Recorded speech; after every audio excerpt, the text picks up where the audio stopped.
Welcome to Behind the Smoke Podcast, Barbecue War Stories. My name is Sean Walchef with Cali Comfort Barbecue, and we are recording at Soccer City. This is our special election episode with my man Derek Marceau from Valley Farm Market. How do you feel? I actually feel a lot better than I felt 2 days ago after having that food poisoning. Got a good workout in this morning, which was great before we got up here, and I'm just extremely impressed with everything that's going on here in Soccer City, man. All these beautiful pictures of what could be is pretty rad. Yeah, for somebody that both of us having grown up in San Diego, I think we've lived the life of renderings, and there are some sexy renderings in this campaign headquarters. We're here at Soccer City. This is a very special episode with Landon Donovan. For those of you that have been following Behind the Smoke, we dig deep into what happens in real life, what happens in business, and this is very cool to have the greatest soccer player in U.S. history on our podcast. Welcome, Landon.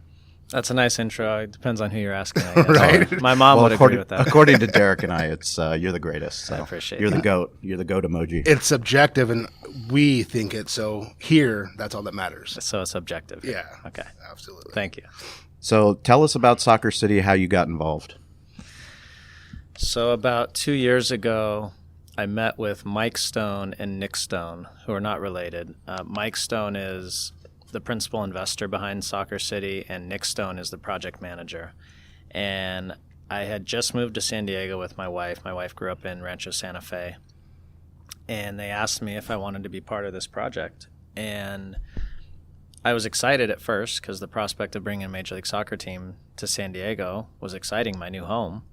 But I was also skeptical because I had had some vague idea of what had happened with what was going on with the Chargers and what had happened over the years living. I grew up 2 hours from here, so I had some idea of that. I knew the asking taxpayer for money issue that was going on, and I really wanted to know what was behind their motivation, right? Because these were not soccer people. Mike Stone and Nick Stone are not soccer people. Right. So I was a little bit skeptical, but I was excited. So I had about 2 weeks worth of conversations with them, and I kept digging in to make sure that their motivation was in the right place. And I think they would tell you, initially they thought soccer was exciting, the idea of soccer was exciting, but it was more about doing the entire project, building the river park, helping out San Diego State, those kind of things. I think as time's gone on, they've become really fond of this game, and more importantly, the people who are involved with soccer in this community, and they've really fallen in love with it. So once I got the answers I wanted and could see in their eyes that they were doing this for the right reasons, I jumped on board. No, I think it's exciting. I mean, we lost a football team, and to be able to get something back that excites San Diego would be really, really exciting. I mean, we have the demographic here of people that absolutely love soccer. It's a great, great sport. I was talking to you a little bit about it before we started the podcast, but my family, my brother-in-law who's here right now, my nephews, all play the sport. They love it. They're wearing jerseys all the time. It's something that you can really feel there's a movement coming towards soccer. Personally, I played soccer growing up. Didn't play it, collegiate or anything like that. But when I got done playing sports, I didn't like watching football. So going over to my brother-in-law's house or something, we would watch soccer, and it's so exciting to watch. If you actually watch the game, it's really, really exciting to watch. And I think people are starting to understand how much fun it is to really watch these games and how intricate it is and how hard it is to do. I mean, go out there and try to kick one of these balls around and do what they do. It's incredible what kind of athletes are out there playing. And if you're excited to watch on TV, imagine having that in person here. Sure. And it's your own team. It's a San Diego team, right? I don't know the Spanos family well. I just follow it in the news. Some of you know them better than I do. I can't imagine picking up and leaving the city that I'm in and from. That, to me, is such a foreign concept. And Mike Stone, Steve Altman, the Tayebi brothers, the people who are involved in this project here have been in San Diego for 30, 40 years. They've raised their family here. They're not going anywhere, right? This is a legacy project for them. Mm-hmm. And I think that's the difference. And it's also a little bit, we have to be careful with Major League Soccer now as it continues to grow. What people like about Major League Soccer is it's so authentic and so genuine and hasn't become big business like the NFL. The NFL said, well, who cares about the hundreds of thousands of San Diegans. We get more money in LA. Right. Major League Soccer isn't doing that, doesn't do that, and we have to make sure that continues. And knowing the ownership group now very well here, they want to be forever San Diego, and they want to make this something that is forever San Diego. So when you're talking about the stadium, how big and how many seats would there be? And I know, I mean, you've played so many different games. What's the biggest stadium you've ever played in? 100,000. Yeah. Yeah. That's absolutely huge. So the way this was designed over time was we wanted a stadium that was flexible and this is funny how this has happened over time. We wanted a stadium that was 18,000 seats-ish for a Major League Soccer team if it turns out this was not a great soccer market and that's all we could sell. But we wanted it expandable initially to 35,000 so that San Diego State football could play there.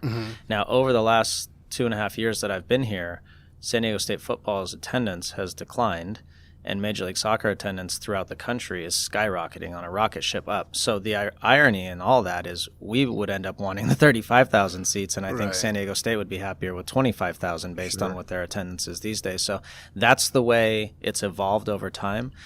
I don't imagine a scenario where it's not always at 35,000 seats, but the way they've developed the stadium, you can tuck the seats underneath to make it smaller and still keep a tight atmosphere. Sure. Now, is it only going to be used for soccer? Is there something we can throw concerts there? Anything. Yeah. So this is the way it would be. 6 dates a year, San Diego State football would play there. Probably 20 to 25 dates a year, the soccer team would play. The rest of the days are concerts, events, maybe other sports that come to town, like the Navy Notre Dame game that's coming this weekend or coming soon. Things like that would be thrown in the stadium as well. So it would be our own stadium that is a venue for high-profile events to come. Can you talk a little bit about the economics behind the decisions on building an MLS stadium? I mean, having grown up, watched the Chargers in Qualcomm, and then now being a season ticket holder up at StubHub, which is where you played for the Galaxy, it's incredible to watch a football game at a soccer field. The only thing I wish is that there was a soccer field that the Chargers were playing at here in San Diego. It's interesting to hear. Tell us a little bit about where professional sports are going. Well, you guys see it, right? You see, in my lifetime, I grew up an NFL fan before I was a soccer fan. Way more. Sure. In my lifetime, I have seen stadiums go from having hundreds of thousands of people on a waiting list for NFL tickets to stadiums are not full anymore. Right. I turn on the TV and watch football games, and I don't see full stadiums anymore. So there is a decline. It's very obvious, a decline in NFL and collegiate football. But furthermore, I think owners are realizing that it's better to have 23,000 people in a 25,000 seat stadium than 23,000 people in a 50,000 seat stadium. It just makes the environment and the atmosphere better and more exciting. And it's interesting. I haven't talked to anybody who's been to a NFL game at StubHub I absolutely love it. But it's cool. I mean, you're right on top of the field. You're so much closer than you would normally be, and you feel a part of the environment in a different way. It's human energy. You can't deny it. So as opposed to being in the third deck and you need binoculars to see what's going on the field, you get to see the back of Phillip Rivers' jersey right in front of you, which is really cool. It's absolutely incredible. I tell people all the time, if I went to a high school stadium, if I went to La Jolla High, I couldn't get as close as I am at StubHub. I mean, It's absolutely incredible. And there is something to be said about not having to deal with 70,000 cars coming in and out of the stadium. I get in and I get out, and it's just an incredible environment. If you think of the future of sports, right, everybody consumes on TV or on gadgets or on their iPads or whatever. Only the diehards who really want to get up and go to the game and deal with traffic and deal with those headaches are going to go to the stadium. So you don't need, there's no longer a need for 60, 70, 80,000 seat stadiums anymore. It's just not necessary. And conversely, you create demand by having a smaller stadium. You can increase ticket prices in the premium areas. You can keep ticket prices low in areas where you have your hardcore supporters and fans and people who buy season tickets. It truly is a type of stadium that is for the whole community. Yeah, conceptually, that's what it's good to hear, because that's what's working for you guys, and we can draw a parallel to that for restaurant and a grocery store where we've heard so many horror stories of people that are like killing it, and they have a 600 to 1,000 square foot little restaurant. They have a line out the door. They cannot keep people away, and then they're like, okay, we got to get bigger, and they go to a 5,000 square foot restaurant, and all of a sudden, empty. Crickets. Yep. You know, and it's because you don't have that draw. People are looking at it like, if they're driving by and there's a line, they're like, what am I missing? Totally. I got to just get going in to there. say the same thing. Yeah, I'm missing something. If I'm not going to go get, I got to go get in that line. So it's the same conceptually. It's the same thing as, you know, create demand, right? Absolutely, it's great. It's And to be honest, in San Diego, with the high Hispanic population that's just born and raised on soccer, I mean, that's going to be amazing. I can't imagine you'd sell out right away at 35,000 people. That's the easy part, right? It's getting through this process that's the challenge. But once Soccer City and Measure E passes on November 6th, the easy part is filling up the stadium. That's the fun part. Right. And you said 20 games? Yeah, the MLS season, you would have 34 games total, so 17 at home, 17 away, and then you'd have some friendly games, preseason games, etc. And then you'd have international soccer teams coming. You could potentially have exhibition NFL games, obviously San Diego State and other college football games, and then concerts and events. What made you want to retire and then get into something as time-consuming and as arduous as a political process well, I didn't know in a city like San Diego? I know, what an idiot I am, right? Everyone's saying, what the hell's your problem? You could have sat at home and relaxed for a few years. I've always been drawn to things I'm passionate about, and this I've become very passionate about because of the opportunity, right? This is truly once in a lifetime. Major League Soccer, if we don't pass this on November 6th, Major League Soccer will never come to this city. For some people, that's fine. They don't care, and that's. But for me, it's a passion of mine. So I don't like to lose. I like to win, and so if I'm going to put my name and reputation and sweat into it, I'm going all in. And so I like the people I work with. I get to come here every day and work with great people and people who have a similar passion and pride and want to do something good for the community. At the end of the day, that's all I can control, right? Do my best. We do our best. People don't vote for it. That's the will of the people. That's their prerogative, but we're going to put everything into it. And we got 2 weeks left. So I'm not going to stop now, right? Let's just go for it and see what happens. Can you lay out just the differences in both of the measures that are on the ballot? Sure. So we are Measure E. We're the Soccer City Initiative. The opposing is Measure G, which is the San Diego State West Initiative. The main differences are a few. We are 100% privately funded. So that's the first thing that usually catches people's eye, and in this town creates a lot of skepticism because they go, no, there has to be a catch. There has to be something. How's it going to affect me? Look what happened with the Chargers, and there has to be some.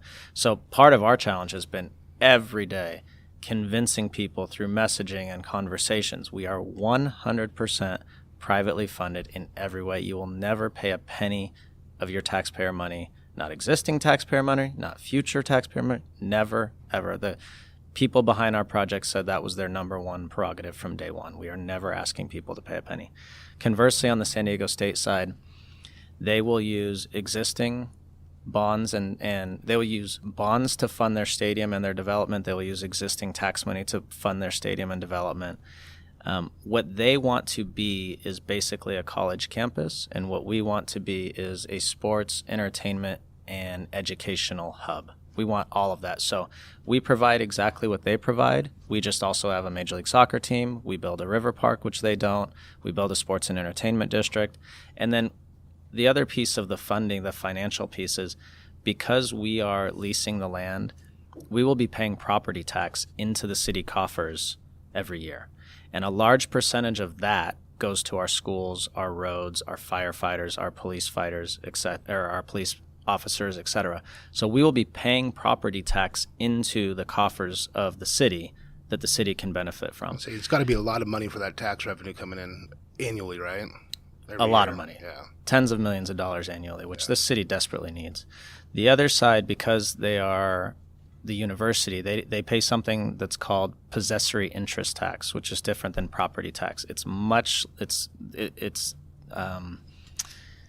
defined as less to significantly less than what property tax would be. So the San Diego County Taxpayers Association did an independent analysis of the two projects. We are literally twice as beneficial in tax revenue for the city as their project is. Wow.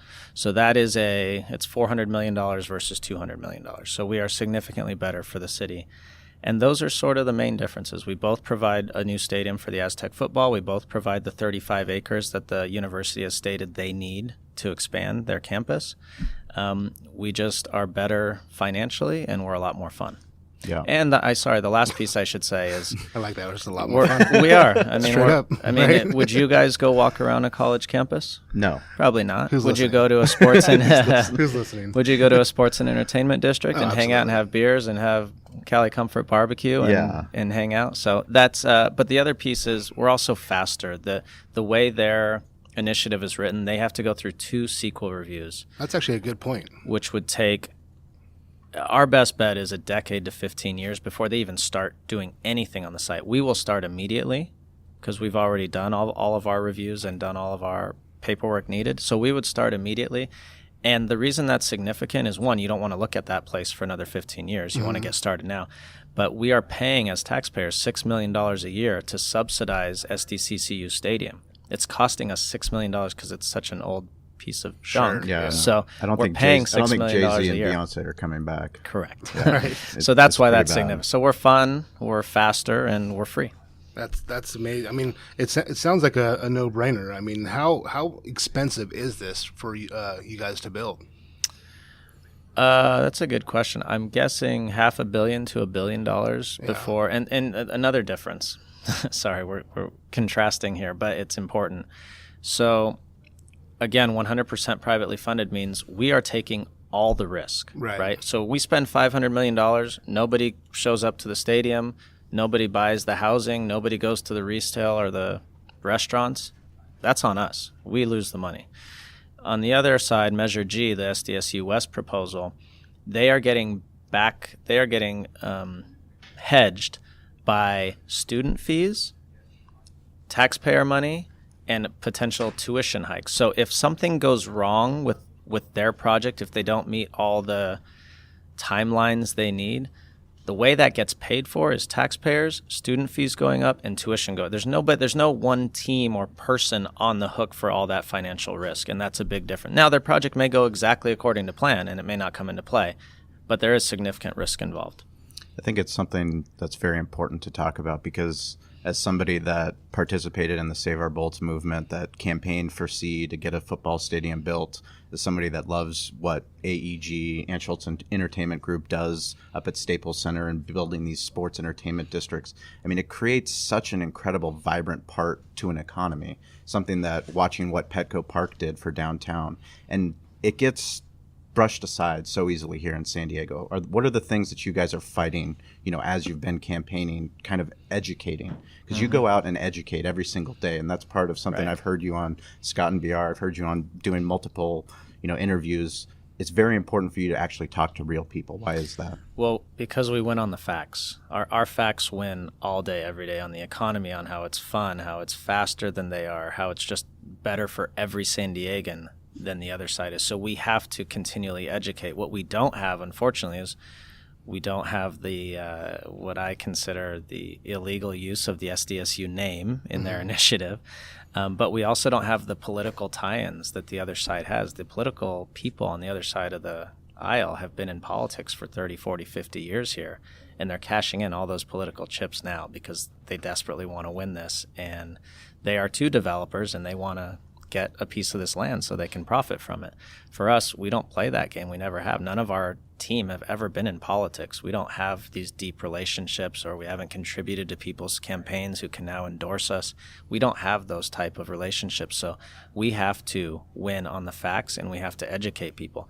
And inevitably, when you educate people and you talk about the things I just talked about a couple minutes ago, people go, like you said, yeah, this is a no-brainer. This is pretty obvious. Well, I mean, just for me, it's something that it's almost like an instant gratification thing. Where if I can get it right now and I can take my kids to it the next few years and we can enjoy it, in 15 years, I mean, my kids are going to be graduated college and they're going to be gone. So it's not going to really affect us as much, right? So I want my kids, my nephews, my whole family to get to go use it. I mean, to have a river park too, where kids can go out and have fun. I'm seeing pictures and there's different fields and stuff, and I mean that just seems very enticing to me for the family aspect, to bring everybody that can kind of come together and do something as a family together. Yeah, and two other pieces that I'll add to this: the fields you talked about. So we have a lot of acreage, 8 fields for the community to use for free. If you're in youth sports in this community, you know that's a big headache, is trying to find fields to play on. The other piece is we will have, again, 100% privately funded youth soccer academy. So if you know anything about youth soccer in this city and across America, really, it's basically pay to play. People who can afford to play get to play. Kids who don't have that luxury, can't afford to play, parents who can't afford to put their kids in, don't get to play on the best club teams, don't get the best coaches, the best training, etc. We will have an academy that's privately funded. So if there's a kid in San Ysidro or a kid up in Carlsbad or a kid in Alpine who we deem is the best little girl to be on one of our academy teams, she's coming to our academy. Period, end of story, and she's not paying a penny. So that's another piece of this project that's really important. I always have this vision.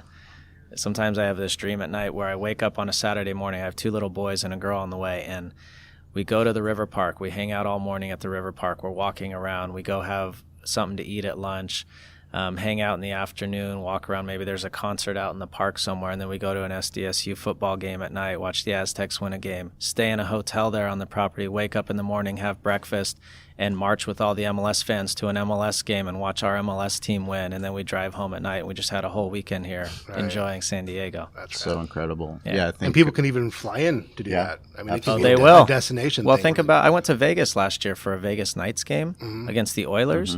There were 10,000 people from Edmonton who flew in to see, because they want to go to Vegas. Cool. People want to come to San Diego. Imagine what that, we don't even talk about that. That's not even in our economic analysis. Yeah. Imagine what that does to boost our economy. Well, I mean, that's something that we talk about. You know, I'm part of an organization called Pro Football Ultimate Fan Association, and being here, having the Chargers here, every time the schedule came out, that was the most important day for an NFL fan. Is you circle that schedule and you go, well, what game am I going to? When you look on there and you see San Diego, that's an easy sell for the wife. You bring the wife and they come down with the kids. You can go to SeaWorld. You can do all those things.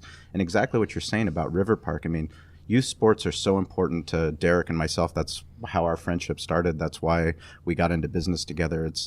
We learned so much on the field as kids, playing with friends and learning how to be a man, learning how to be a teammate, learning how to be responsible. Talking about the river park and, you know, your dreams, and when you're thinking about you and your wife, I mean, me and my wife and our son, we're always looking for where can we go. And if there was a place like that, I mean, the sports entertainment district, I mean, that's exactly what those things do. They add amenities that San Diego deserves it. I mean, Agreed. Talk about San Diego and how you fell in love with San Diego. Well, yeah, and just to your point, all those amenities, and it's 100% free to you. It's right? You don't have to pay for this, right? You can go to the river park and you can go play on the fields whenever you want. And the tourists aren't paying now, if you want either. If you want Cali Comfort Chargers barbecue, you got to pay for it. But, but no, exactly. The people aren't paying. So my wife grew up in Rancho Santa Fe. She always raved about it. I grew up 2 hours northeast of here in a town called Redlands at the base of Big Bear Mountain. And we used to spend probably 10 to 15 weekends a year coming down to San Diego to play soccer, because this is where, right by the polo fields, that's where soccer that's where all the competitive teams were. So when we decided we were going to move down here, I didn't know a lot about it except from that. And after about 3 months, I looked at my wife and I said, thank you. And she said, for what? And I said, I just love this place. Right. I'm so happy here. And our family is so happy here. The sky is bluer.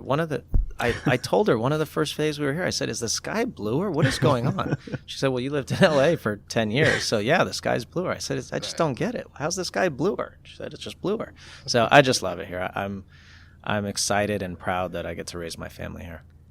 What are we going to do with the fields? Are they going to be synthetic turf? Are they going to be what's going to happen? Which fields? On the soccer fields. Stadium field? Yeah.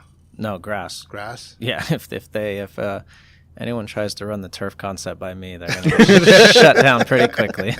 How's that gonna work with all the wear and tear? Well, we're in San Diego, so it's a lot easier than a place that rains a lot, right? Right. Or snows, or it's manageable. It's not there are stadiums in England where it rains, 300 days a year that are pristine all the time. So we just hire the right grounds crew. I know we've played on a few, even at Kansas City, and when you play after, you can't even tell sometimes, in college, we always played on turf fields, and it was very, very rare they got to play on grass. But when you did, man, it was so much fun. Well, in soccer too, it's right. Soccer, it's a big difference. In football, it can matter a little bit, but in soccer, the ball's on the ground, right? So it makes a big difference. So that's over my dead body. They put turf. We have it in our backyard, and right now, because the turf guy said it's because it hasn't worn in yet, but it will push the ball whichever way the blades are laying. Right. It pushes the ball that way. bit, and I'm like, dude, I'm not great at soccer, but I'm not that bad. When I try to kick it to him, and it just goes right away from him. I'm like, fuck. It's not helping you out, is it? Right. So for those that don't follow soccer as closely, tell us about the growth of soccer in the United States and the growth of Major League Soccer specifically. It's incredible. So there are actual data metrics that you can look at, and then there are just anecdotal, right? So I started playing in 2001. Played in Spartan Stadium, actually. San Diego State just played San Jose State Spartans here, and that's where we played our games. Old sort of beat-up stadium, crowd of 10,000 on most days. We played in Kansas City at Arrowhead in an 80,000-seat stadium. You'd have 2,000 people in the stands. Wow. And you could hear the guy going, "Hey, Landon, how's your dad doing?" And when I juxtaposed that versus I watched a game this weekend in Atlanta, 65,000 people showing up to Atlanta United. Atlanta built that stadium, Mercedes-Benz Stadium, for the Falcons and kind of for the Atlanta United soccer team too. All of a sudden, that's become Atlanta United Stadium, right? The Falcons play 8 games a year. Atlanta United plays 20, 25 games a year, and they're selling 60,000 seats every time. It's unbelievable. So when you think of that, and then just some more data, when Toronto FC came into MLS, I believe it was 2007, 2008, I think they paid $5 million for an expansion fee. The expansion fee today, 10 years later, $150 million at the low end, and it's pushing $200 million. Wow. Right, so that's I can't do math that fast, but that's hundreds and hundreds of % increase. I'm bullish on it because I'm passionate about it and I love it. Business people aren't spending $200 million because they just love the game. They're doing it because it's a good business buy, right? So there's a massive rocket ship going upwards, and it would be a real shame if San Diego didn't jump on board when they had the chance. Sure. No, we see it all the time here, and just in the youths, because in San Diego, we're fortunate, not like other places, but we can play soccer 360 days a year. There's only a few days that it ever gets rained out, that there's lightning or something, you have to get off the fields. But that's why you're seeing there's so much growth in those sports, because you can be outside all the time. Yep. And for me, we talked about it a little bit, but I'll be damned if I'm going to keep my kids inside and let them be raised by a tablet. We're going to be outside. We're going to be playing soccer. We're going to be doing stuff. And you're seeing everyone's kind of gravitating towards it because it's such an amazing sport, and the growth. And like I said, with watching my nephews and everyone, they're always wearing the jerseys, they're always doing stuff. It's really, really cool to see how much it's grown, because I've always loved it, and hopefully we can get a team here. And think of the inspiration your children or your nephews would have if they had their own team here in San Diego, where they're buying that jersey. Cool. They're going every weekend to watch their team. Now they're going, I don't even want to look at the tablet. I want to go play. Right. Yeah. Because I want to be just like that player. Right. And that's what we're trying to create here. And you can go there all the time because it's open to the public. You can go there. You can see it. You can even go to the park. You can do 365 days a year. Yeah. Yeah, and for me, the thing that you were talking about as far as underprivileged youth that'll have access, having grown up in La Jolla, one of the reasons we're even here today, Jim Fales, he's a head coach for water polo, and I played football. I was lucky that my grandfather, an immigrant, was able to send me to a school in La Jolla as nice as Bishop's. That's created all these connections for me, but the things that I love the most are finding out ways that Derek and I can help in our community in Spring Valley to kids that don't have the privileges that I had. And the things that you're talking about is giving kids access. And it starts with an idea, and then that idea takes people making bold moves and taking risk, because you've gotten a lot of flack for what you're doing right now, have you not? Sure. Yeah, no, it's part. And listen, to your point, I grew up in a 900 square foot home, right, with a twin sister and a half brother.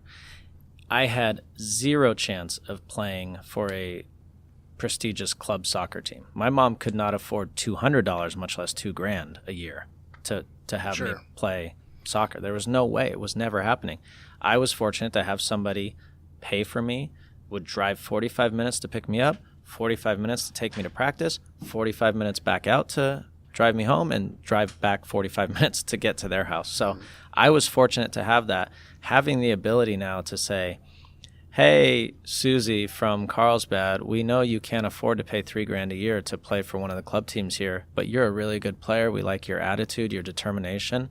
We want you to come to our academy. We will send a bus to pick you up every day. You'll come train for us, and we're going to push you to be the best you can be. And maybe she won't be a professional, but she'll probably end up getting a scholarship to college that she wouldn't have gotten otherwise. She'll get exposure and all that. And that's the beauty of what we get to do. And you said it starts with an idea, but then there has to be execution, right? We have a group of people behind us who admittedly don't know a lot about soccer, but have said, Landon, we want you to build that academy and do what you do with that, and we will fund it. Here's the money. Go do it. And it gives me goosebumps talking about it, because we're going to change lives. Right. We're going to change tons of lives. Yeah. No, we talked earlier how there's, club teams. And when I first started playing baseball, like, you had to be the best of the best to be on a club team. You could, it was just, now it's kind of like, if you have enough money, you can go out and play. But to be able to give that exposure, because I think a lot of these, there's a couple ways I think about it, but to get exposure for those sports, it's great for the kids, But if you are good enough, the recruit, they'll find you. They're paid a lot of money to come out and find the great athletes. But getting them in those places and playing those games is going to be amazing, and for free, and to be able to get there. And but you have to get them in the door first, right? Yeah. So right now there are hundreds, if not thousands, of kids in every sport and we've seen them, and you go, wow, that kid is talented. Why at 15 have they never been taught how to properly throw a football? Right. You can tell they have talent, properly swing a bat. You have to find them early enough to get them involved so they get proper training and proper coaching. And one thing I didn't mention earlier, but the beauty of what our academy can do, I have lived this sport and played it my whole life, and I'm passionate about this academy side of it. Another girl who grew up here, woman, Shannon McMillan, grew up here in San Diego in Escondido. She will be running our women's side. So we have, not only do we have the expertise, but we have connections all throughout the country in different ways. And if a college coach calls and says, hey, do you have any good players in your academy that we should look at? We can say, yeah, we do. Or conversely, we can call the college coach and say, hey, we know you from here. You're friends with this guy that we played with. We really want you to look at this player, and it happens immediately. And that's a big benefit of what we're going to be able to provide. Take us behind the smoke, if you will, on the campaign side of working in this process, kind of what your expectations were going in and what actually has happened. Good question. I didn't have expectations because I've never been a part of a political campaign. And I've been taught in my life that if you do X, Y, and Z, you're successful. If you do A, B, and C, you're successful. If you do things the right way, you put in the hard work and the effort, you succeed. In political campaigns or in politics, it almost, not only does that not happen, it almost seems like the opposite. Sure. It's almost like we did all this hard work in preparing just in the event that the Chargers leave, what would be the next option for this city? How can we create something amazing?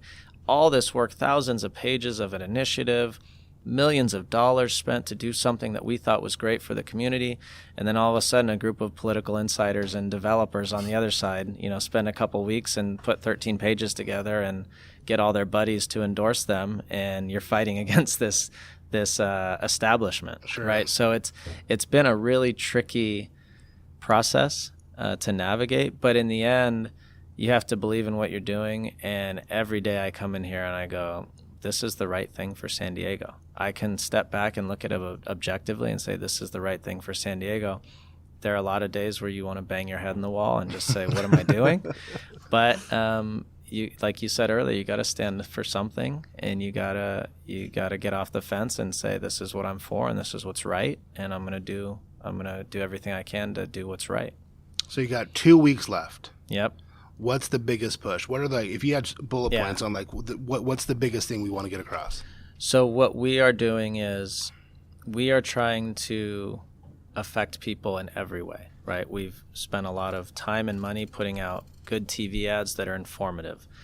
Send mail to people that is informative. We've been sitting here for weeks now writing postcards, tens of thousands of postcards to individual people to get them to understand what we're about. We are out in the community literally every single day, talking to people, having events, going to soccer fields, trying to touch as many people as we can in a face-to-face way to let them know what we are and what we're about. The last phase of this will be going out, all of us together, and knocking on doors the last few days before the election and saying, do you know what we are? Do you like us? Make sure you vote. And I have yet to come across a person in this city that when I speak to them, and they may have started saying, I'm for SDSU West, I'm against Soccer City. By the end of the conversation, after laying out the facts and what we are, they say, you know what? At worst case, they say, I'm going to vote yes for both. And 99% of the time, they say, I'm going to vote for Soccer City. Thanks for taking the time. Yeah. And it's been amazing to see that happen. It's cool because you guys are kind of making it personal. And you're making it personal where you're showing them what they can do, what you can't. Like, you can see it, you can feel it. I mean, just being here for the last hour, I mean, what's going on here is pretty amazing. I mean, it's a very personal thing. You can tell how passionate you are about it, how personal it is to you. And the people in San Diego need to understand how personal it is for them too. You know, if they can listen to this and understand, like, there's going to be a lot of cool things that can come from this. And I think that's perfectly said. And what, we were saying long before that, the two initiatives, and we were talking about the differences earlier. One is for higher education institution, which is great, good for the city. Everybody loves San Diego State, including us. Many of our investors are longtime donors to San Diego State. We love the university. We want the university to do well. But what we are is we have something that's for everybody in this community. It's not just a college campus. This community needs a lot of different things, and we have all of that. And it was almost like this divine intervention when they came out and told us we were Measure E, because we were saying we are for everyone. We're not just for a few people, we're for everyone. And we truly believe that. We have something 365 days a year that every person in San Diego, whether you're 1 year old and you're walking around the river park, or you're 99 years old and you're hanging out eating at a restaurant in the Soccer City community, there's something here for everyone in this city to enjoy.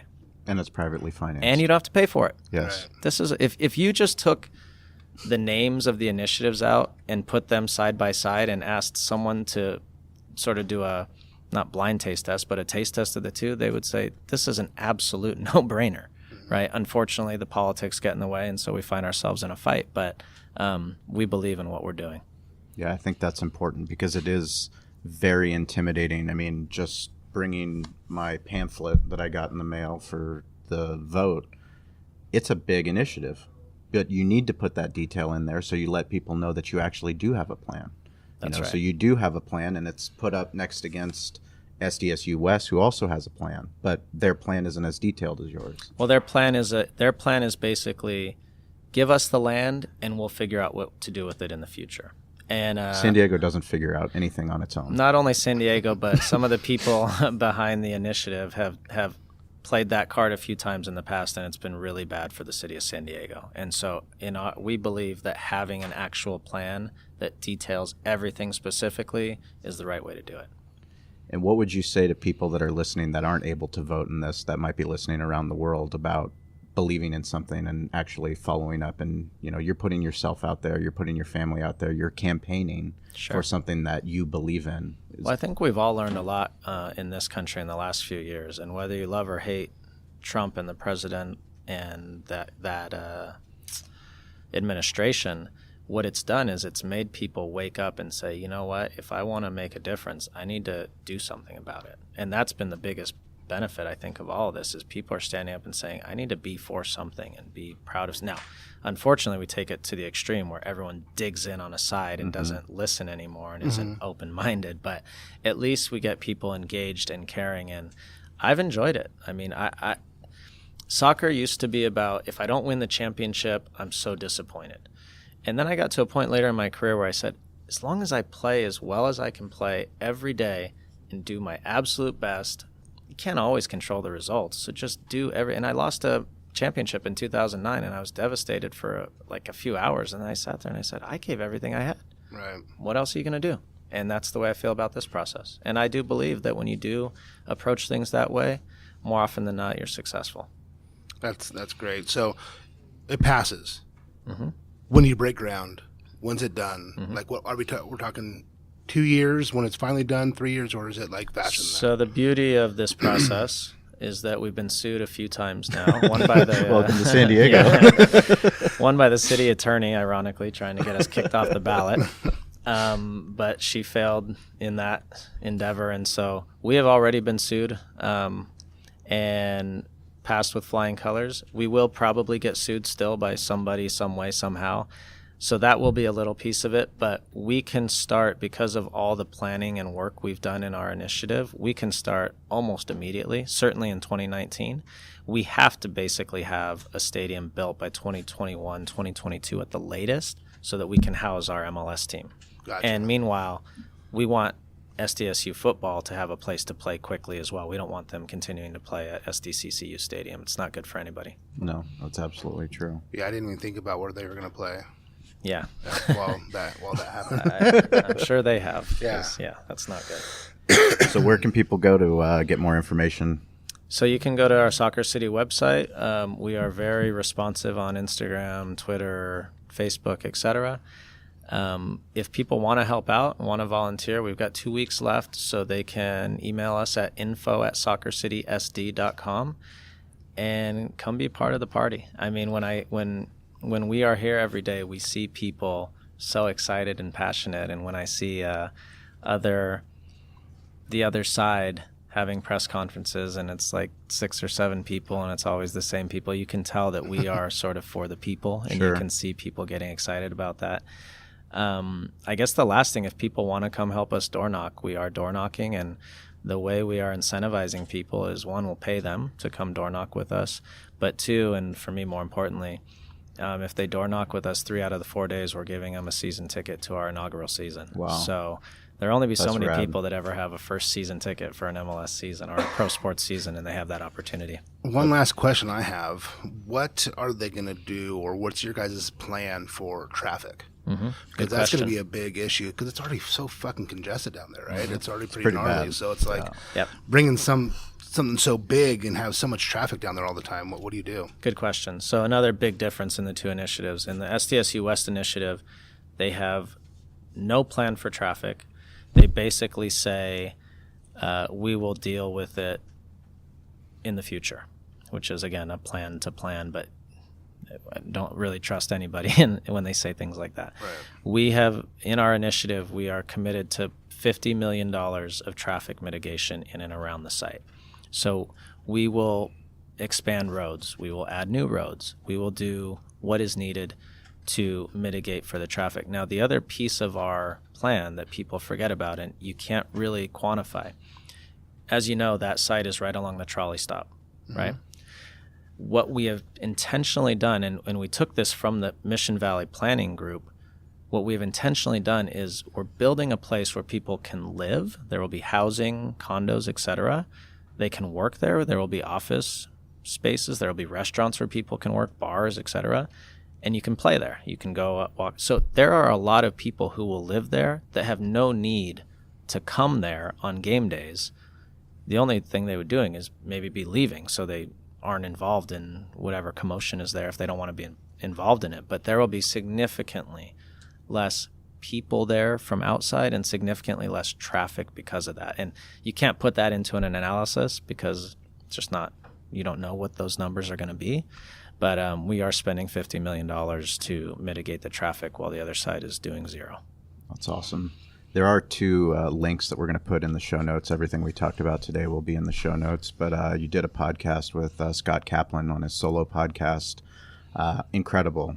You told Thank us your whole story, a lot of the behind-the-scenes stuff of growing up in soccer. And playing in the World Cup and doing all the incredible things that you've done. We're going to put a link in there so people can check that out. And you also did one called Parental that I really enjoyed. listened to that? I did listen to cool. it, and just being a father myself and watching Derek as a dad of 3 boys, and hearing your side of the story. I think it's really important that as men, as leaders, that we talk about stuff. We talk about vulnerabilities, and we'll put that link in there because I think that was a fantastic podcast, both of those. So well said, man. Thank you. Thank you for your time. Thank you for what you're doing. Thank you for thinking big for San Diego, thinking for our youth. And we're really excited. We're going to get out there and we're going to vote. And it's going to be a very exciting party. We're going to have a party time. Fuck, I'll always party. Let's go. Derek and I will help build the stadium. How about that? Amen. Shovels in the ground. Let's do it. I can see a nice little restaurant in there. Restaurant and a butcher shop. Let's do it. There you go. Right on. Thanks very guys. I appreciate it. Hey guys, this is Sean and Derek, and we just really want to thank you for listening to the podcast. It means the world to us. We'd like you to go check out behindthesmokemedia.com. That's our website where we have barbecue resources for you to help build your barbecue business. We also have events listed, so anything that's happening in the West Coast barbecue movement, anything that's going on, we want you to go check that out so you can learn more and get involved. We also have show notes from all the episodes, so anything we talked about in the episodes, you can find detailed show notes there. Plus, you can just get in touch with us. It's important that we're here as a resource for you, so please reach out. Let us know how Derek and I can help you with your barbecue journey. Get involved, stay curious, and follow us on social at Barbecue War Stories. We'll talk to you soon.